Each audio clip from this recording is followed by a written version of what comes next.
Hey everybody, welcome to the Dice Tower. My name is Zee Garcia. And I'm Camilla. Today we're taking a look at The Lord of the Rings Fate of the Fellowship, a cooperative game set of course in the Lord of the Rings universe, in which you are going to be working together to throw the ring into Mount Doom and achieve a few other objectives along the way. This is based on the pandemic system of games, meaning it's sort of a little like that. It's kind of inspired by that. Yeah. But it's going to be very, very different. It's going to be its own thing. It's going to have a lot of rules you have never seen in any pandemic game. And I will not be able to teach you every rule in this game. It's fairly complex. So I'm going to give you an overview of what's going on instead. This is not a how to play. This is a sampling of things you'll find in here. Let's go ahead and take a look, and we'll be right back. Here we're taking a look at the game setup for 2 players. In this game, every player is going to control 2 characters. So we've got one player over here who's controlling Aragorn and Arwen, and they begin with their pieces on the board where it tells you on the character. And then this player controls Frodo and Sam, who counts as one piece. They're over here in the Shire, and Éomer, who begins right here. And there's quite a stack of these, so you randomly pick 2 of them for everybody, but Frodo and Sam have to be in the game. In the game, what you are attempting to do is complete some challenges, one of which must always be last and must always be destroy the One Ring. If you manage to do this after you've done the other 3, then you all collectively win the game. And to do this, you have to get Frodo and Sam to Mount Doom. They have to discard 5 ring cards. They're going to roll a challenge, and if they pass that, then they toss the ring into Mount Doom, and you win the game. But before you get to do this, you have to do other challenges. And again, these are randomly picked, but at the beginning, the first time you play, at the beginning of your learning experience, they suggest that you play with 3 that have a star right here. Here we happen to have 1 randomly, but the other 2 were just shuffled up and came up. And so these are going to be various things you're trying to accomplish. The order among these 3 does not matter, so you can complete them however you want to, but that one must be last.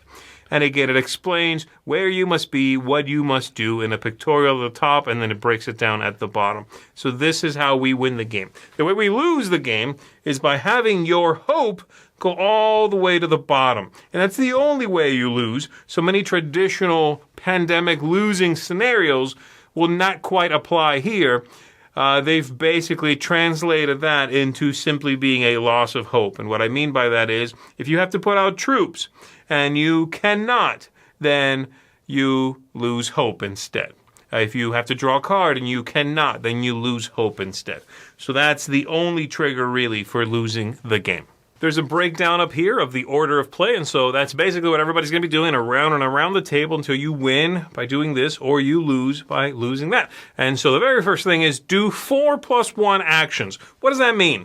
Well, it means you're going to do 4 actions, or up to 4, with one of your 2 characters, and you're going to do up to 1 action with the other character. And you can do whichever one you want first, but you cannot jump back and forth between them.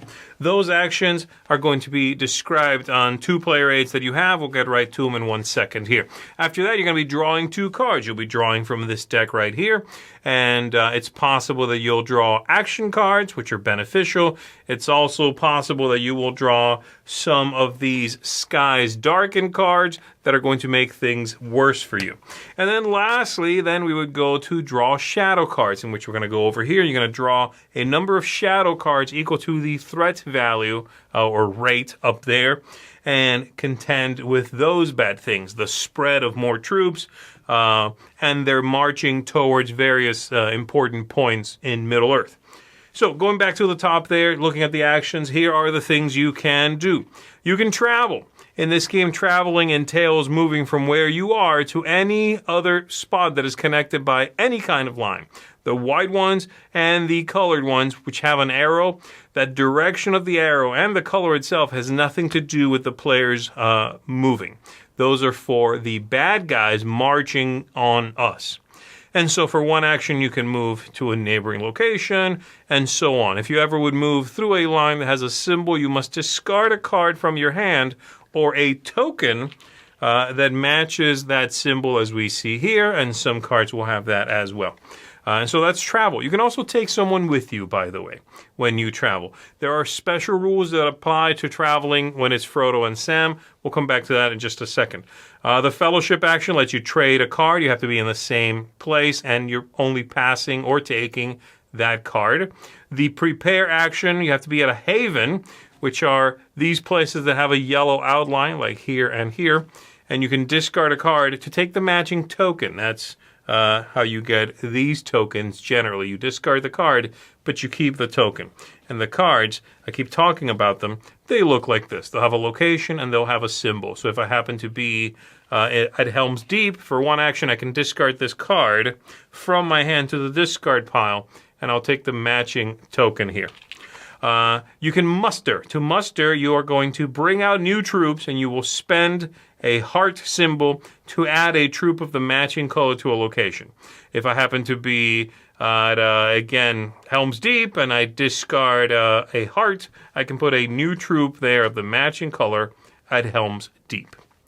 To attack entails being somewhere with some of these troops and then assaulting these little red guys who are the bad guys. So we're going to set up a scenario that looks something like that. And I would attack in there. I'm going to be rolling these dice here up to the number of troops I have in there. I have 2 troops, so I can choose to roll 2 of these. And these are going to denote what happens as I roll them. This game comes with a 3D dice tower here that you're going to have to assemble. And then you're going to roll that in there, and you'll contend with what you got. We've got here this face will get rid of one of the bad guys and one of the good guys. This one here only takes out the bad guys. This one here will take care of one of our own guys unless this happens to be at one of our havens. Then they're safe. And then there's some others that are going to take out our guys if we've got the wraiths flying in that area. You'll notice these 3D pieces here. They are sitting in that entire region, like this one's in Gondor here. And if I rolled that face, it would attack my little fellas.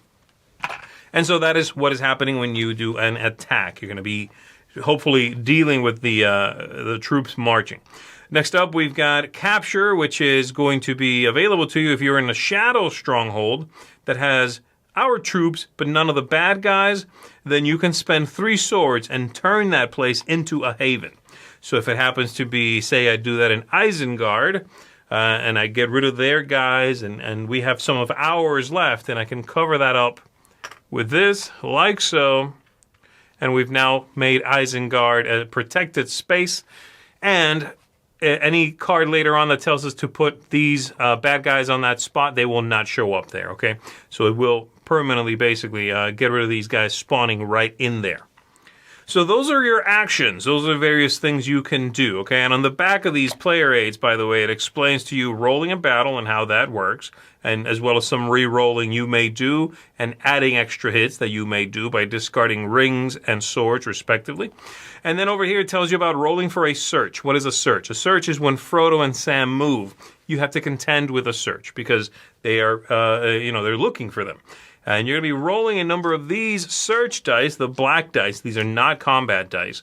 You're going to be rolling a number of these based on the troops of where you moved into. If they go from the Shire to Bree, for example, there's no troops in Bree, so no dice for that. But there are 2 Nazgul in that area, so you'll be rolling 2 of these dice. Every time they move, you must do this. And the way you can prevent that is by... or you can change that by using the rings to re-roll these. And so I would roll that. And this is going to, the trees here are going to lose you hope. If it's like that, that means you can prevent it by being in a stronghold or in a safe haven. This one over here is not preventable unless you re-roll away from that. And then there's also that face there. It looks like the Eye of Sauron, which is going to take one of these Nazgul and move it over here to Mordor. That would be good momentarily, but it might be bad later on.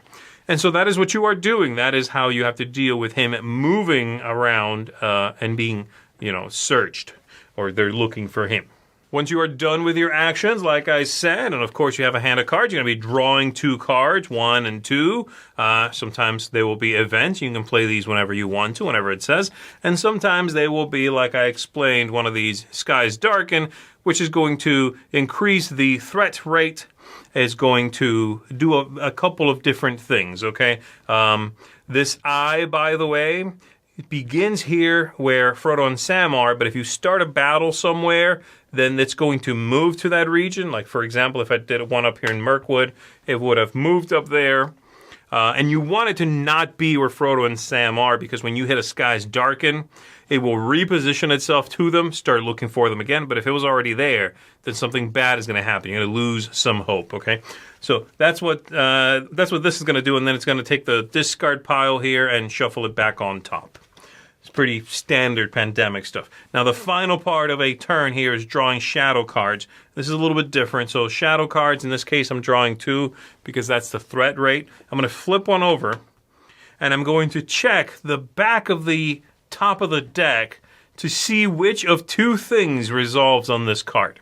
If the banner here on the bottom is shown, then I'm going to do the thing on the bottom of this card, which is going to put out new characters, new troops, and then some ability will happen. In this case, it says that I shift the eye to Frodo's region, like this, but if it was already there, I would roll a search right now. Not good. Now, the other option is that there's a banner on top like this, and if that's the case, then I simply look at the top of this card that's going to give me 2 locations and a line between them. So I'm going to find these places, and all the troops are going to march from this place to this place, 1 step at a time. So basically it would go like this. I have Rune is right here. The Woodland Realm is up there. And we would work our way backwards from the Woodland Realm, following only this sort of orange arrow, making sure that anywhere we get to that has troops, so if it looked like this, let's say, anywhere we get to that has troops, they move forward once, and then we keep going back until we get all the way to the last one, and we are done. Everybody has moved 1 step closer.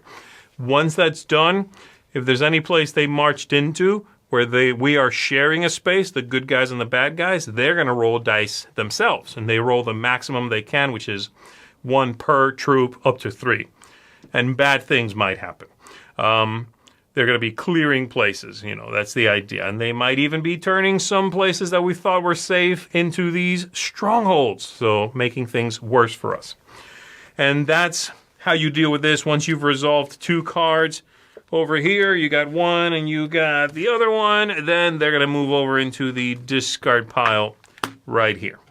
And that is a full turn. Then the next player would go and they would do their own thing. Now, one thing I'm not showing you is all the special abilities.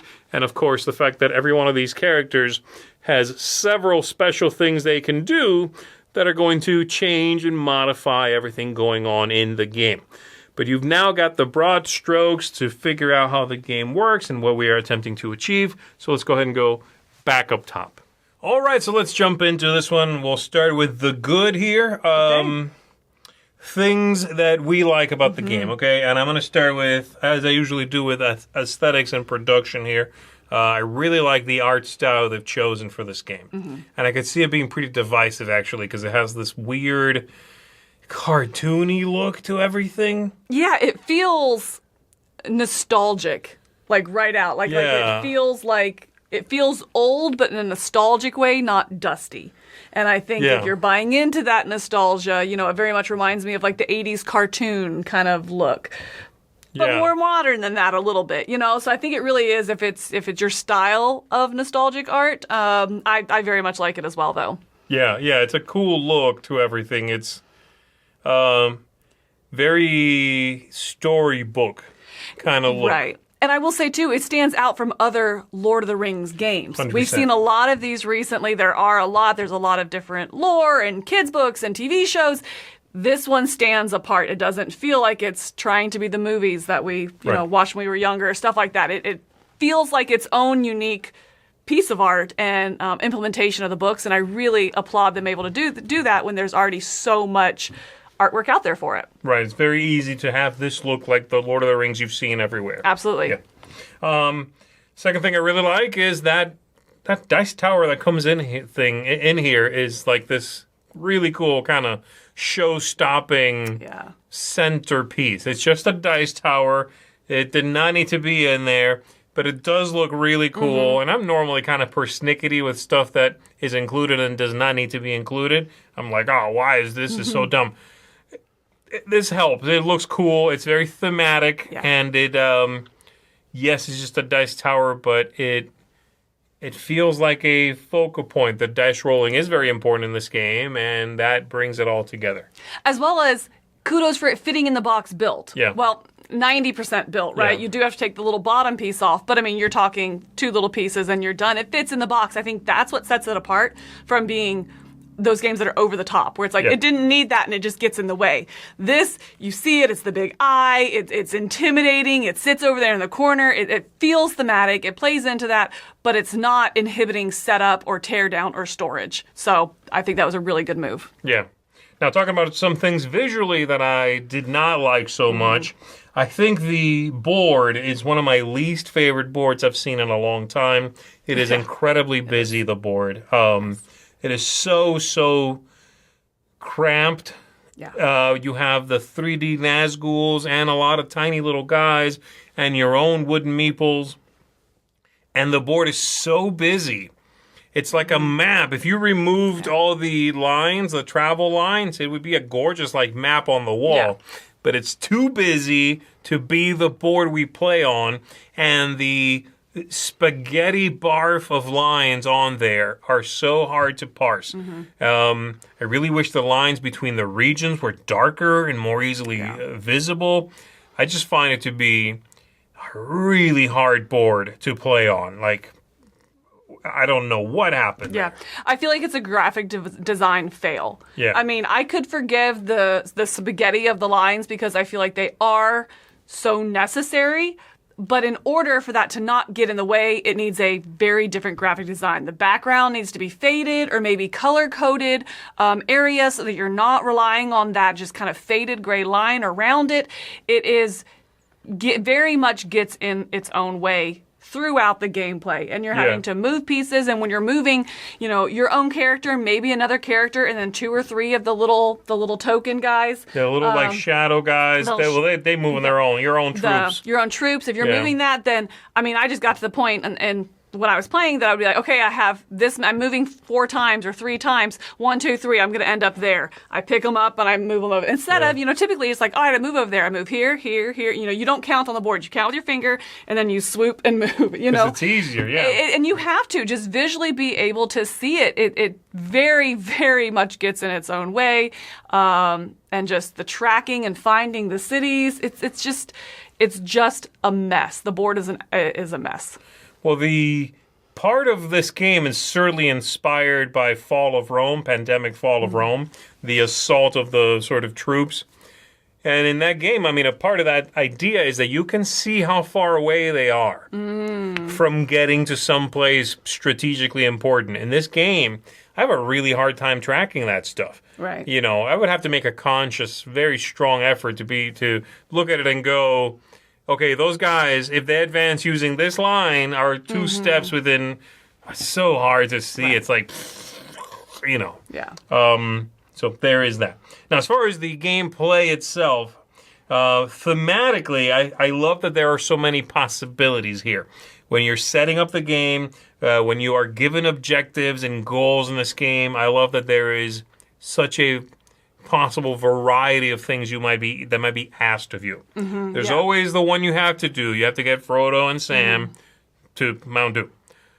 But the other 3 things you do are random out of a pretty decent stack of options. Right. And they tell you the 3 suggested sort of beginning ones, but you can just shuffle that stack up and boom, you're good to go. Right. From a thematic point of view, I think that's pretty cool. And I think this is, to be fair, and I believe we agree on this is a Lord of the Rings game first, and it is a Pandemic game very much second.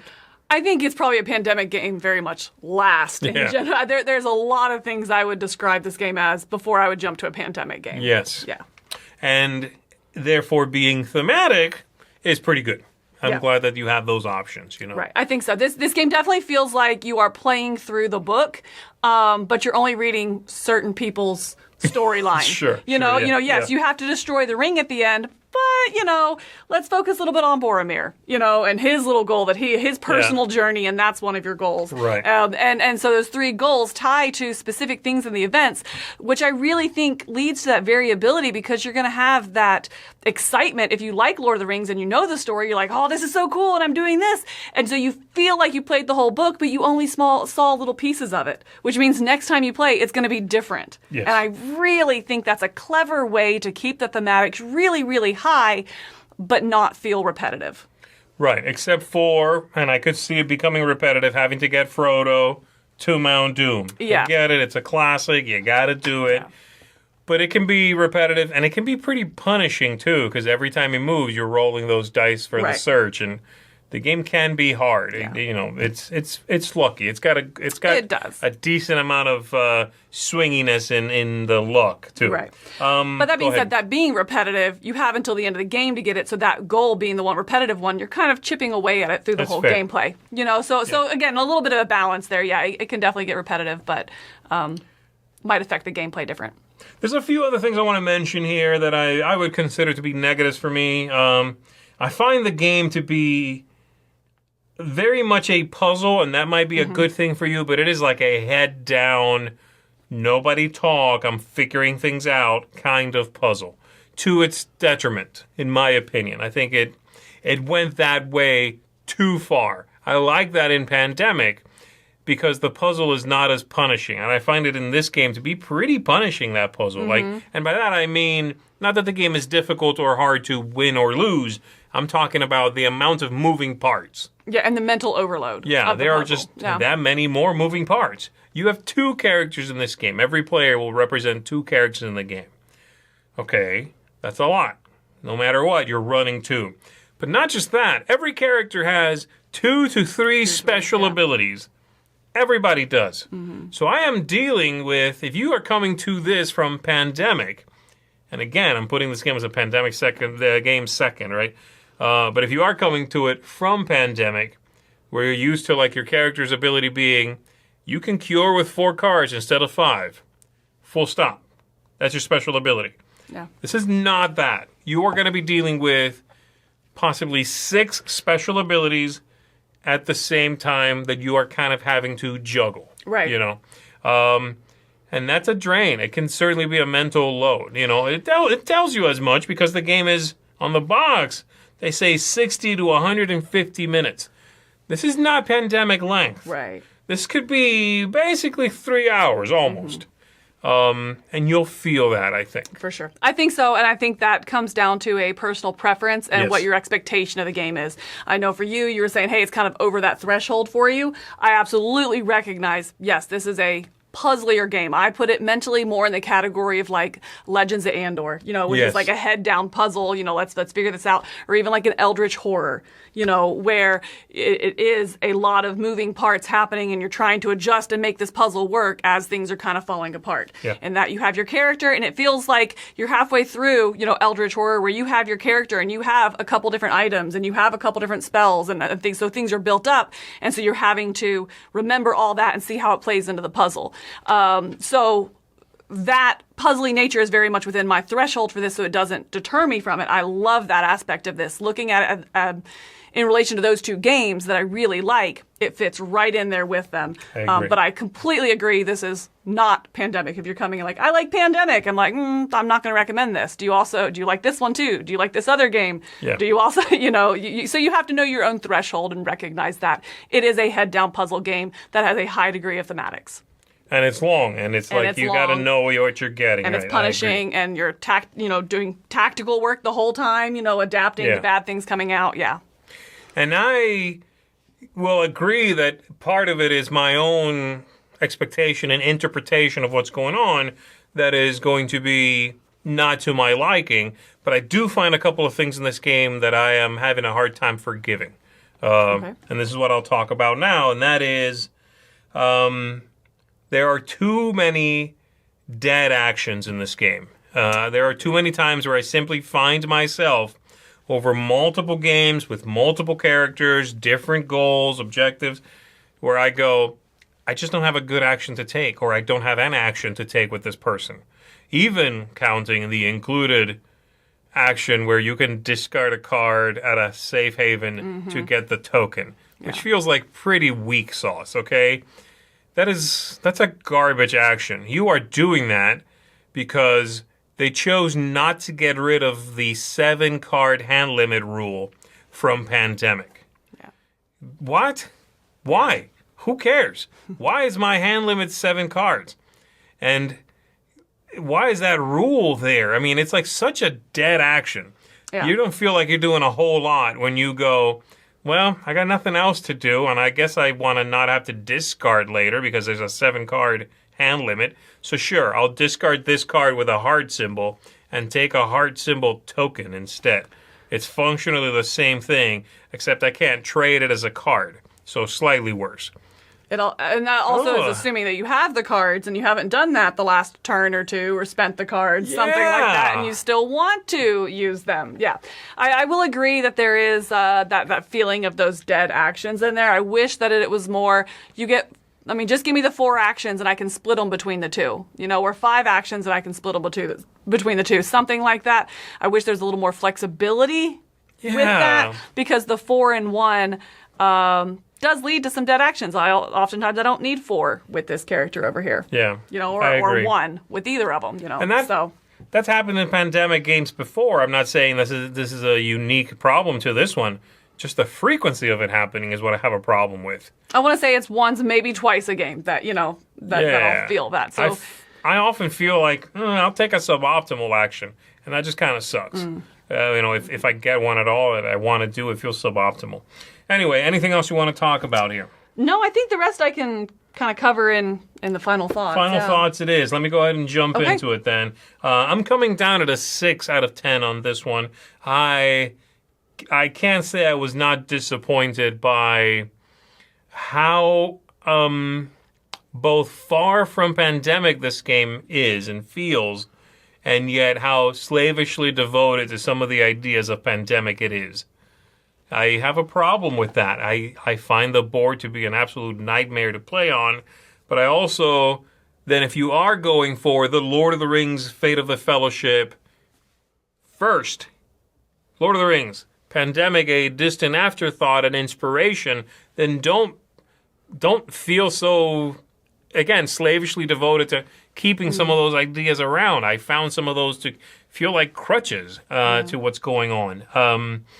I thought the game was overly long. I thought the game was overly random and punishing. Again, for a head-down, very intricate puzzle, you're smacking me with some serious die-rolling nastiness also. I didn't quite get what I wanted here. This is one that I would, and I assume you'll mention something like this, but it's one I would recommend to Lord of the Rings fans that are okay with the long game, the complexity, all of that, the luck, all that mix. But I don't know if I would recommend it to people that aren't super into that or into very long games or into Pandemic games. Yeah. I think I would recommend it to Lord of the Ring fan gamers, board gamers, like hobby gamers who really do understand the long games, the complexity of the games, the high cooperation, that kind of stuff. I do like it more. I'm coming down at a 7.5. I would recommend this. It is also a 7.5 that I can see myself playing for a long time, and I enjoy it at a level higher than a 7.5, but it takes such a huge hit because of the board and the just some of the component decisions. Like I said, love the dice tower. I actually the little bitty guys have grown on me. Really? I like that they're small because I think it doesn't. If they were any bigger, it would be just more stuff on the board, which is even harder. But golly, they're so little fickle. You don't stand them up. You just throw them out there. I just wish they'd gone with a generic meeple shape or something like that. Sure. I just feel like the shape is just kind of odd and awkward. Or a cube, almost a cube cut into, yeah. Yeah. So I would want, they just feel really fragile and frail, I guess, So, but the board, I think I have a really hard time visually playing on it. But I enjoy the game to a degree that I still get it out, and I think I would get excited about it for years to come. I love playing through the story. I think it feels like it's thematics first without sacrificing the gameplay. Yes. It's almost the opposite, like you were saying. They sacrifice the gameplay because of pandemic, not because of the theme. You know, and just holding on to that pandemic, I think, are the things that are a little clunky. But even at that, I love the story so much that I think it's always a good time and always memorable. And I really like that. I feel the tension of the books, the thematics, and I enjoy a good puzzle. I don't mind that sitting with our head down, talking about all the different possibilities in order to make something work, and then just adjusting our tactics as we go through. You know, it's not a campaign, I guess, through the whole gameplay here. So for me, it's a 7.5. Really, really enjoy it, but takes a pretty big hit because of the board and the graphic design. Well, there you go, folks. The Lord of the Rings, Fate of the Fellowship for you, in our opinion, if you love the Lord of the Rings first and you're not here because of the pandemic connection. Yeah. There you go. And you're good with long games, thematic games, and this adorable artwork also. Yeah. That's going to do it, everybody. Seal of approval right here. Thank you very much for tuning in and checking this one out with us. My name is Zee Garcia. And I'm Camilla. Good luck on your way to Mount Doom.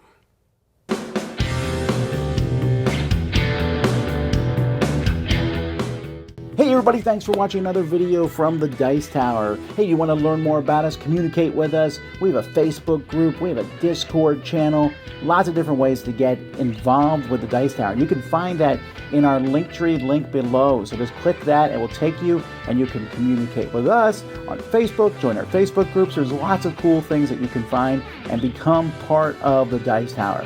Thanks so much for watching. I'm Tom Vasel.